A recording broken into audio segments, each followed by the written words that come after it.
கடன் வாங்கி வீடு வாங்கலாமான்னா கடன் வாங்கி தான் வீடு வாங்க முடியும். இப்போது சிலருடைய சித்தாந்தம், இப்போது இருக்கிற புதிய தலைமுறையினர் என்ன நினைக்கிறாங்கன்னா, எனக்கு வருகிற வருமானமே குறைவு, நான் எதுக்கு ஒரு வீடு கடனை வாங்கி ஒரு வீடை வாங்கி என்னுடைய வாழ்க்கை முழுக்க நான் அந்த வீட்டு கடனை கட்டிக்கிட்டே இருக்கணும், அது ஒரு இன்வெஸ்ட்மெண்ட்டே இல்லையே அப்படிங்கிறாங்க. மேலோட்டமாக பார்த்தா இது சரி.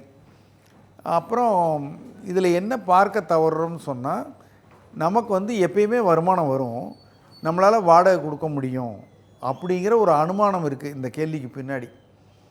அப்போ அந்த அனுமானம் சரியாக தவறான்னா, இந்த உலகத்தில் அரசாங்க வேலைகள் தவிர மற்ற எந்த வேலையும் நிரந்தரம்னு சொல்ல முடியாது. வருமானம் என்பது வர்றபோது நிச்சயம், பின்னாடி வராமல் போகிறதுக்கான ஆபத்துகள் இருக்குது.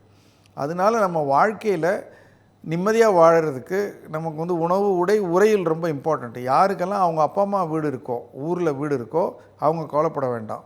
அதுவும் அவங்க ஒரு பிள்ளையாக இருந்தால், 2-3 பிள்ளைங்களாக இருந்தால் அந்த ஒரு வீட்டுக்கு 2-3 பிள்ளைங்க போட்டி போடுவாங்க, யாரு கிடைக்கும் தெரியாது. அப்போது நமக்கு ஒரு உடம்பு சரி இல்லாத போதோ, வயதான பிறகோ நாம் போய் எங்கே இருக்கிறது? வருமானமும் இல்லைன்னா, நம்ம தங்குறதுக்கு ஒரு அறை கூட இல்லைன்னா, வீடை விடுங்க, ஒரு இடமே இல்லைன்னா, வாடகை கொடுக்க வருமானம் கிடையாது, அப்போ எங்கே தங்குறது?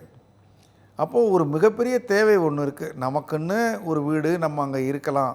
அதாவது தமிழில் ஒரு பழமொழி இருக்குது, மண்ணை சாப்பிட்டா கூட மறைச்சி சாப்பிடலாம் சொந்த வீடு இருந்ததுன்னான்னு சொல்லுவாங்க. யாரும் நம்மளை வெளியில் போகணும்னு சொல்ல மாட்டாங்க. நிறைய பேருக்கு அவங்களுடைய வாழ்க்கை முடியும் போது அவங்கள எங்கே கொண்டு போய் கிடத்துறது, தூக்கிட்டு போகிறதுனா இங்கே வராது அங்கே வராதுங்கிறாங்க. அதனால் ஒரு இடம்ங்கிறது வேணும்.